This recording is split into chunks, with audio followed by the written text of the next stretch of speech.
I'm Jay Metter, account executive here at Novi. Been here for just about a year now, and Brandon Myers is gonna be the person to present today. Brandon started here as our head of research in January, and he's been quite busy, as you guys might imagine. Brandon's got a background in geology. Prior to Novi, worked for a small producer, and then did some commercial researcher work at Woodmac, and then went to work at Peters and Co. There in Calgary. So, having said that, I know that we're all here to hear Brandon's presentation and talk about the Devon Grayson Mill acquisition. So, I'm going to hand it over to him.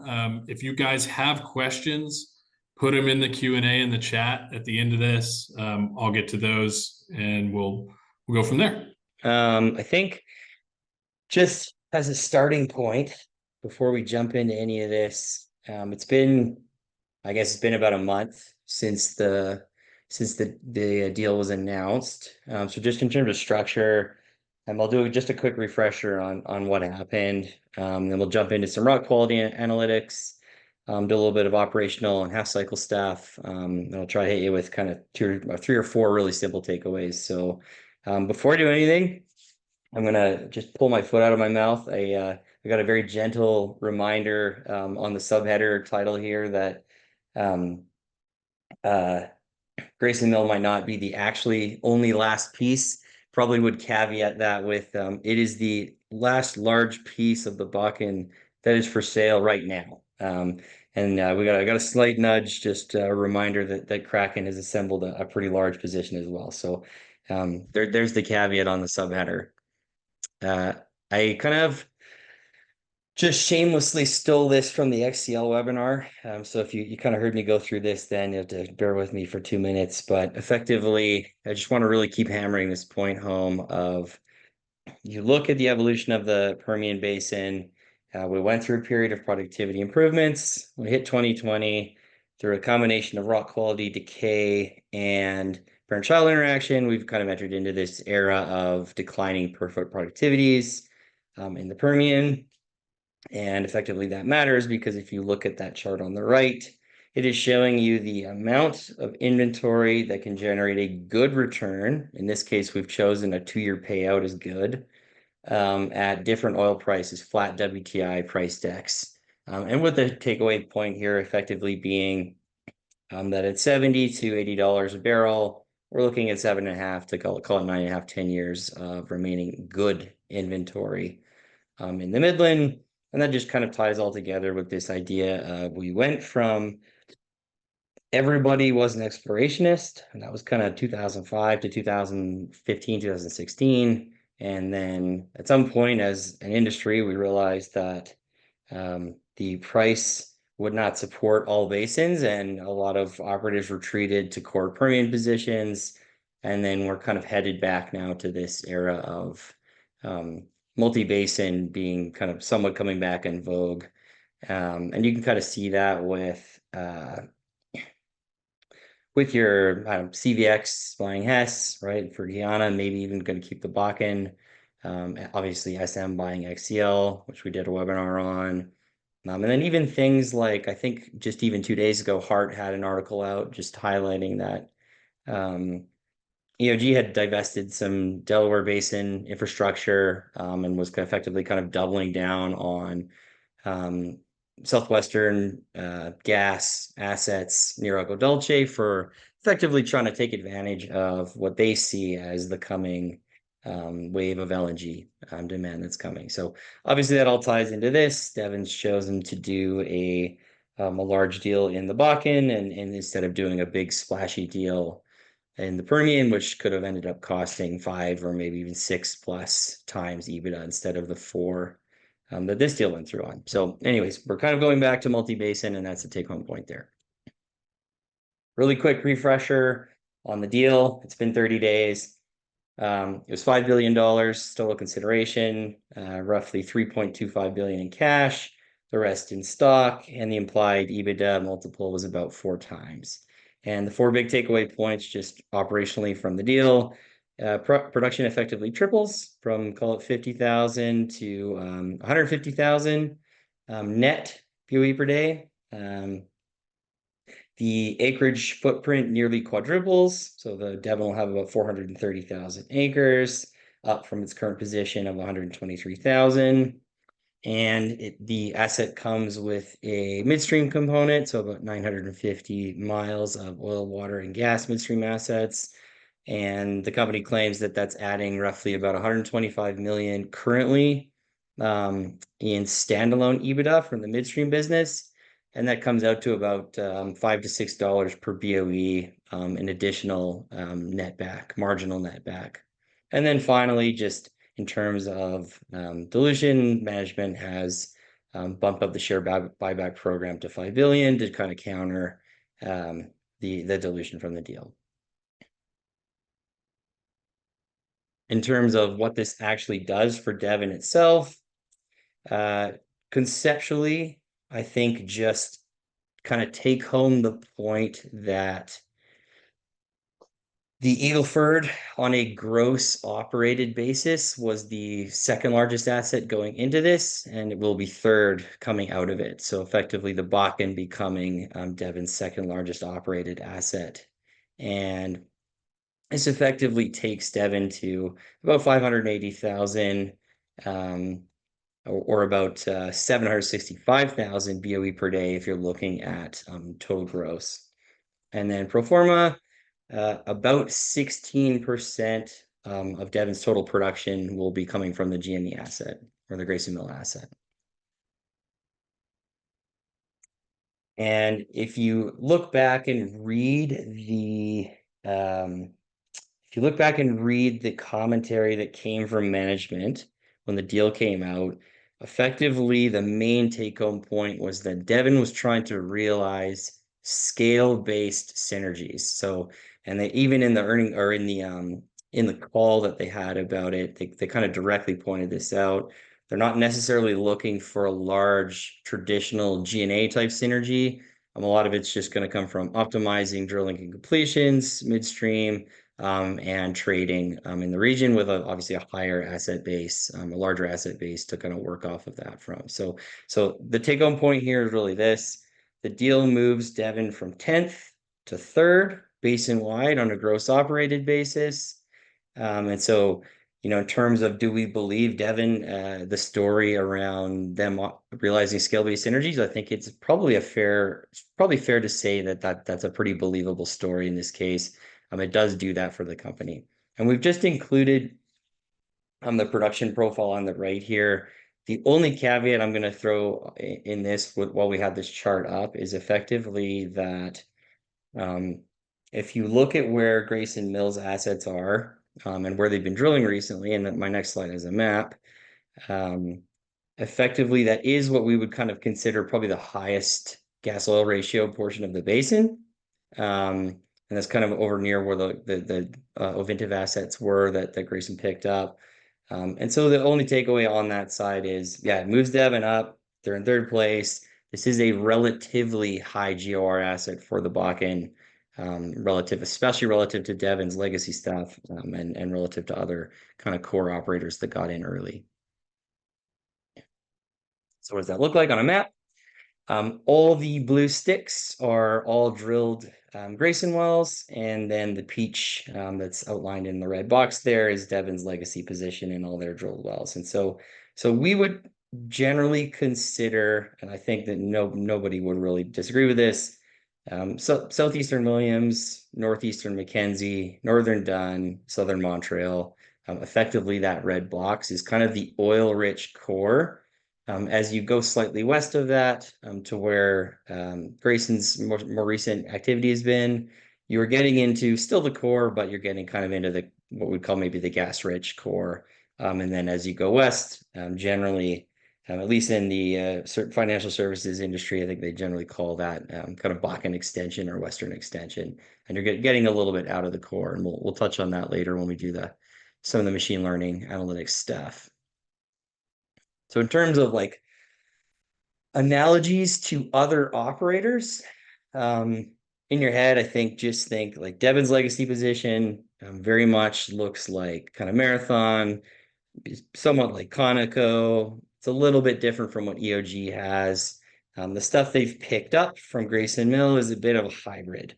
And that hybrid ranges from stuff that looks just like Devon's legacy position in the eastern part of Grayson's asset to stuff that looks a little bit more like Cord or Kraken's asset as you go west.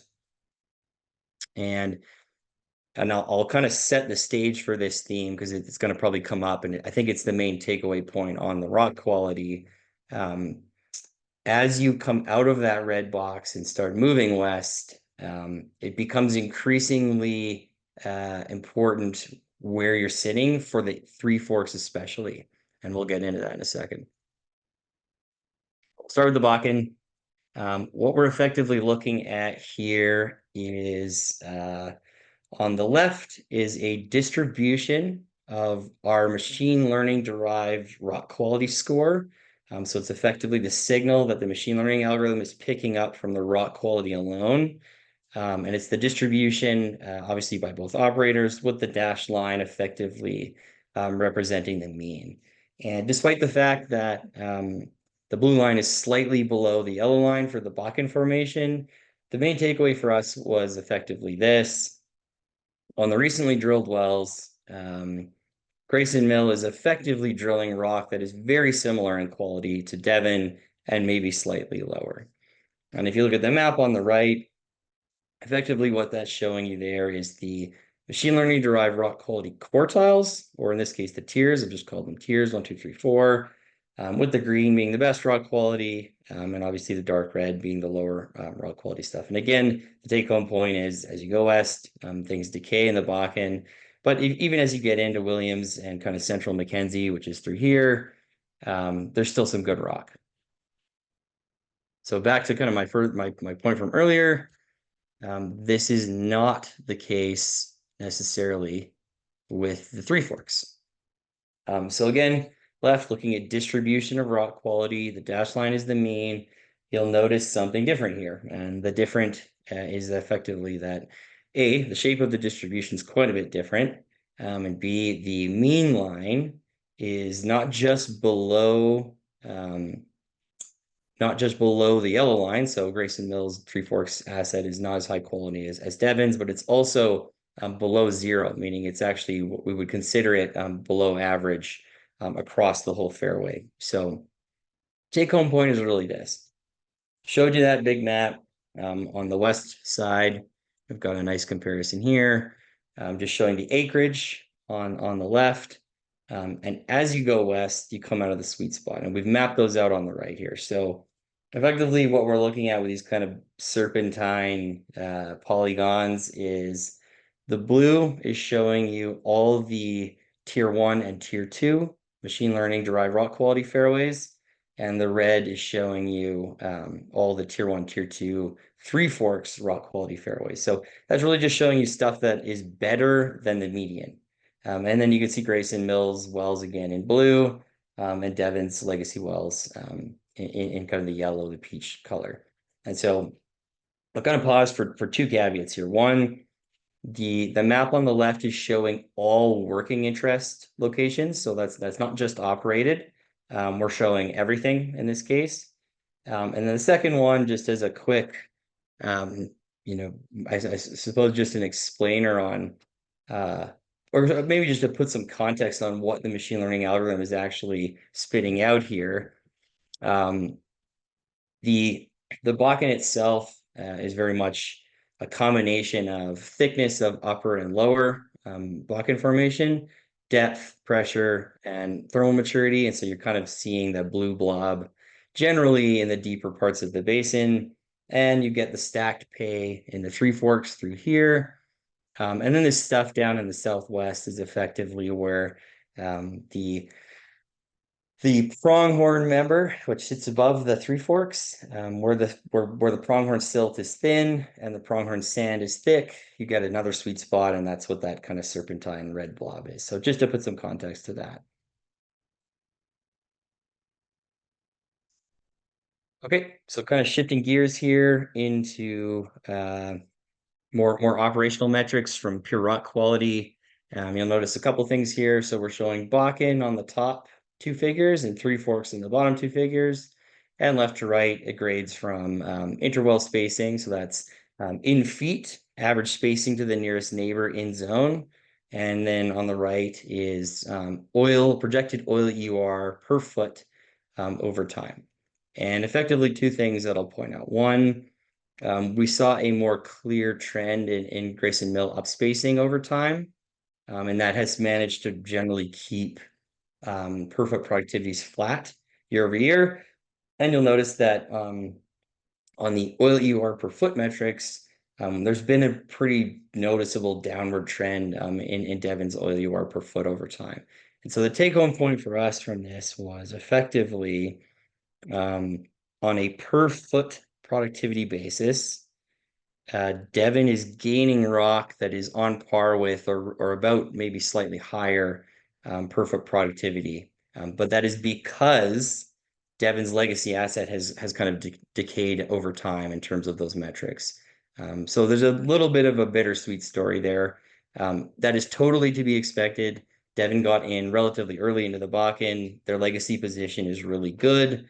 And so I'll kind of tie that whole point together with this, which is in terms of making a Bakken or Williston acquisition, Devon was somewhat swimming upstream on that, just because their legacy position was of such high quality. So again, all that just to say, at the end of the day, I think they are getting an asset that's on par with where their per foot productivity has been recently. As far as where this asset sits in the context of Devon's lower 48 portfolio, we're looking at a bar chart here where the bars are profitability index. So present value at a 15% discount rate divided by CapEx. So obviously if the present value of your cash flows is higher than what you're spending to drill a well, that number will be over 1. Any number over 1 is good in this case. And then the diamonds are just showing you nominal half cycle IRR in percent. They're color coded by basin. So Devon's Delaware Wolfcamp assets are in purple. Devon's Williston assets are in blue.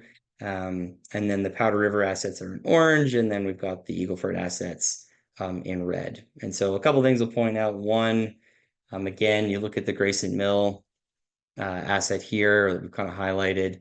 It's close to Devon's Williston assets in terms of half cycle economics. It doesn't quite perform at that level. This is again using the 2020 to 2024 vintages. If you fast forwarded that and only use 2024, I suspect all three of those blue bars might get a little closer together. And it kind of competes on par with an asset like the Powder River Parkman sands, which are quite frankly probably exceptional. But the Grayson Mill asset is obviously much larger in scale than that asset. So that's just something to keep in mind as we go through this. And all of that to just kind of tie it together as yeah, again, I think we just tied together with the idea that on the most recent vintages, if you really just go to 2024, you do get kind of similar numbers in terms of half cycle economics. Okay, so I just wanted to kind of touch base on this. We effectively, well, the graph on the right, what's going on there is we effectively model out a multi-factor well cost for every single well in every single basin. And that effectively takes into account things like casing, sand, water, drill speeds, etc. And the take-home point is really going to be this. You obviously see a larger decrease in cost from 1 mile to 2 mile than you do from 2 to 3. And that makes sense because you are spreading the cost of the vertical out over an ever larger lateral, and so the effect is obviously just not as there. But the main take home point is really just going to be we ran a paper out in 2022 on the machine learning effects that we could derive from lateral length changes in different basins, and effectively came up with these two numbers. You have an 18% reduction in per foot productivity off that paper, off the findings from that paper, but you get roughly a 30% reduction in per foot costs relative to a 1 miler. So at the end of the day, obviously 3 mile laterals make sense. It makes sense in the Bakken. We know they work. And then the final point I'll just kind of bring up here is effectively that Devon is not new to drilling 3 mile laterals in the Bakken, but they certainly, I wouldn't call them a basin leader as of yet. And you can just see from the map on the left there, we have about 38 what we'd call XL laterals, so greater than 12,500 feet in our data set. Operators like Cord, Continental are well into the hundreds. So just something to kind of keep in mind is, is there a learning curve there? It's certainly a possibility. Okay, so that kind of just takes us down to our final points here, and it'll leave us lots of time for Q&A. But effectively, 4 things I really want to hammer home is Devon wanted to realize scale-based synergies. That was very evident on the call. I think we have some confidence that they'll be able to realize that. At the end of the day, I think they quoted about 50 million in G&A synergies. But yeah, at the end of the day, it takes them to third place on an operated basis. They're much bigger. I think that's a believable story. Near-term inventory quality is high. And so if you I'm just going to flip back as we go through this part, but as you look through these, there is all this kind of near-term high-quality stacked inventory that sits in the tier 1, tier 2, Three Forks, and Bakken. So we would kind of just phrase this as near-term, there's stacked pay and there's stacked quality pay on the Grayson Mill asset.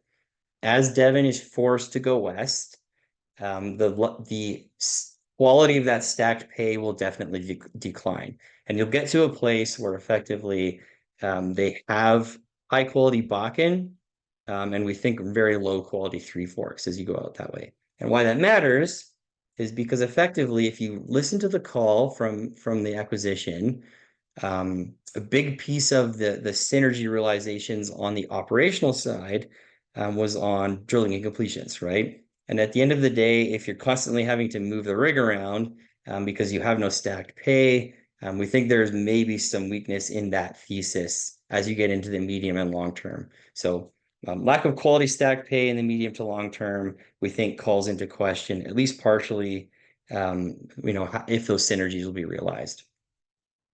We brought this up earlier as well. It is in what we would probably consider the core, but it is in the higher gas oil ratio portion of the core. And I just want to dispel the idea that the Bakken is not experiencing any year-over-year productivity decay. It definitely is just like the Permian, but not to the same extent. And then finally, the one-liner on 3 mile laterals. I just wanted to kind of get these numbers out there. The team, before I joined, did a really cool paper.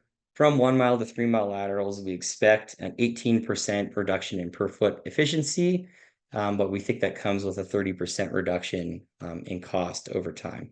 And so you end up ahead. So to tie all that together with kind of one final thought, and we did put this in the write-up originally, I think we came out of the deal probably leaning slightly positive. They didn't really overpay. The PDP justifies the price. It's oily. It comes with some near-term, very high-quality stacked pay.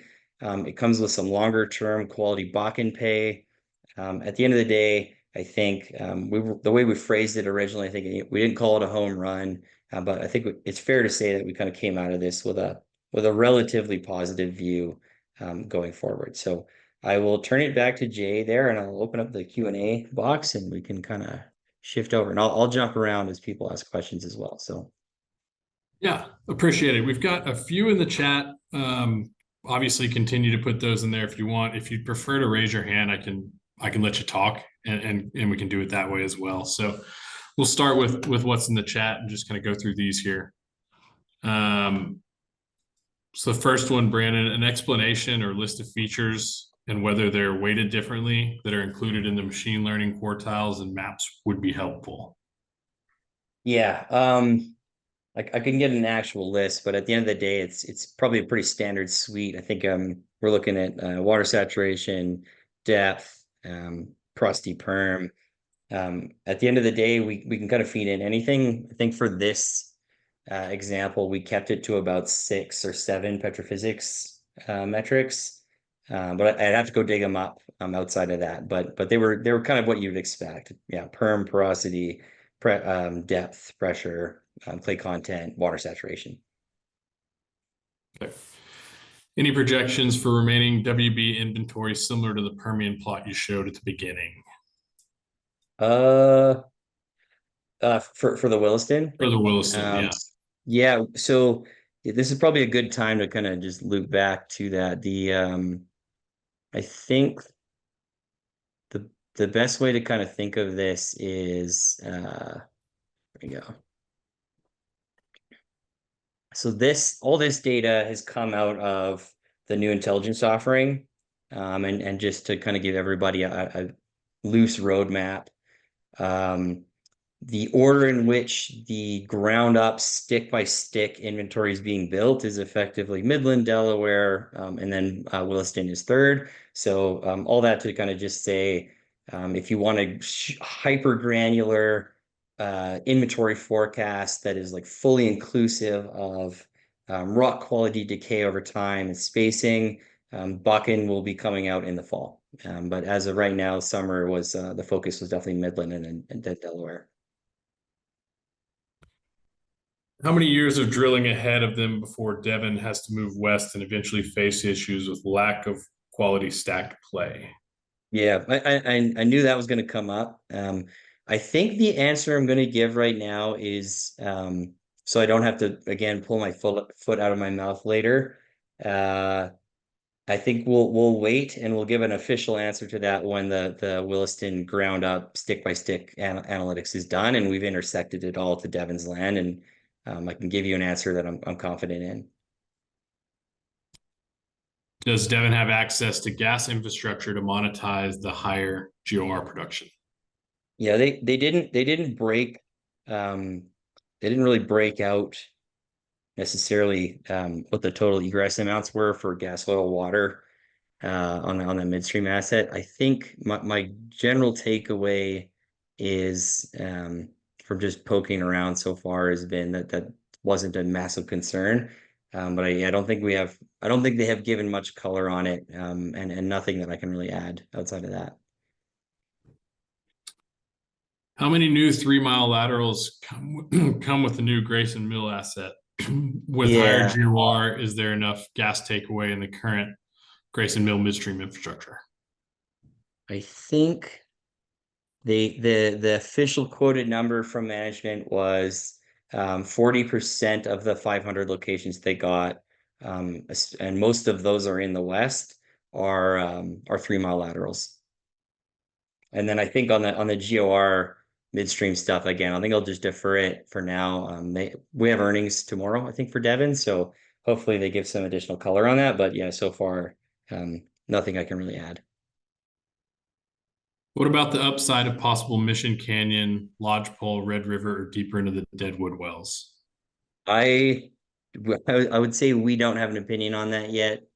Um, there's still the modeling the main inventory has probably still been a full-time job for a lot of people. So yeah, I think I just leave it as we have not definitely not gotten around to modeling inventory in what maybe we would call tier five upside intervals.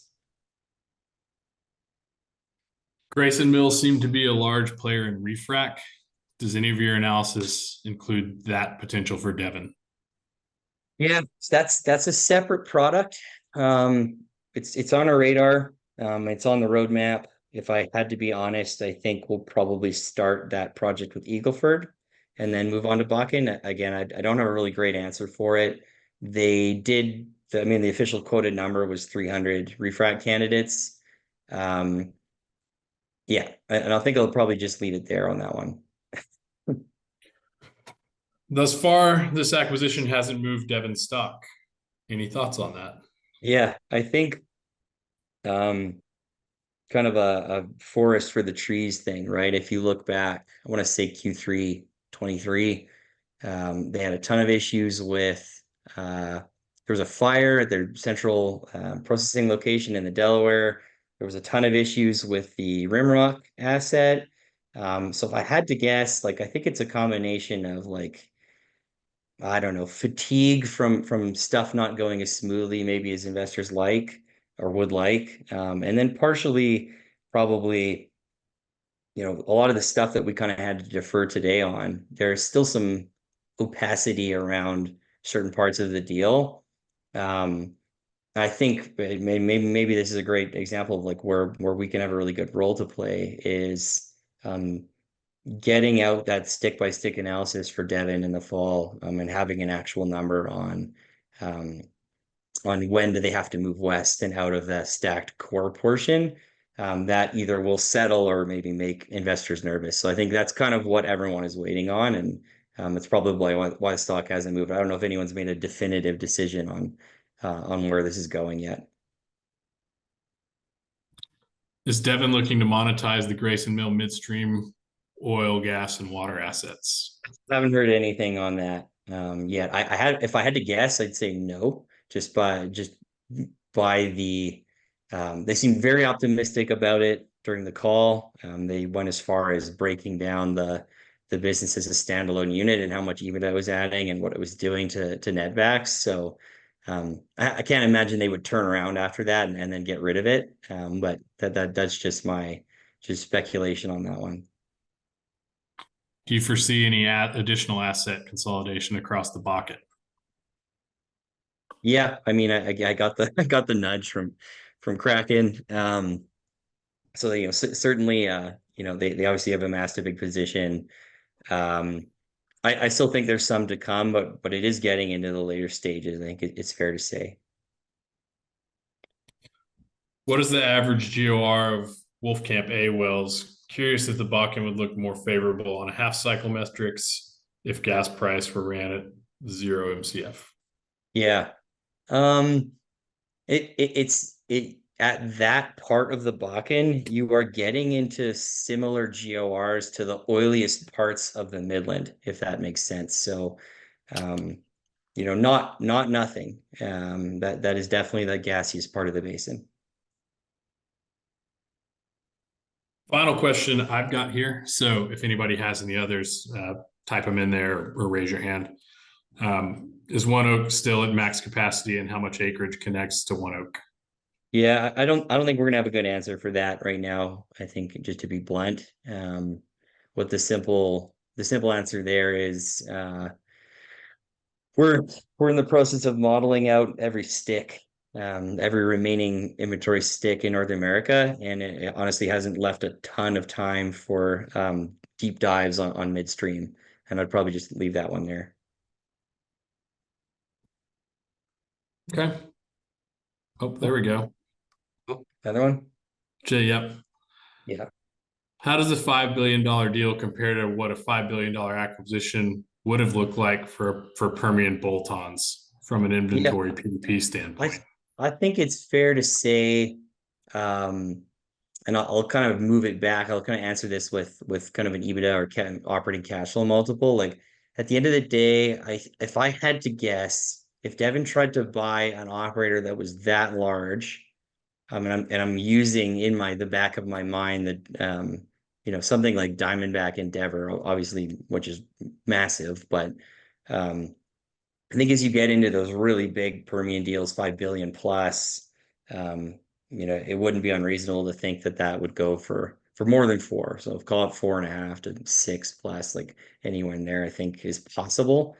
So at the end of the day, again, this kind of comes back to the commentary on like, was this a home run? Probably not. They paid a fair price for an asset that has near-term high quality stacked pay. And so I think we'd probably just leave that at that.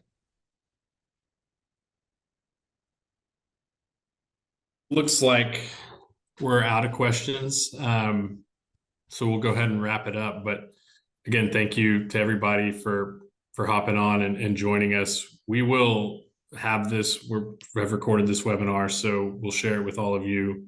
We'll share the deck as well. Again, if there's anything to follow up on, don't hesitate to reach out to us. And thank you again, Brandon, for doing this. Yeah, and I think if anyone has additional questions, obviously, yeah, reach out.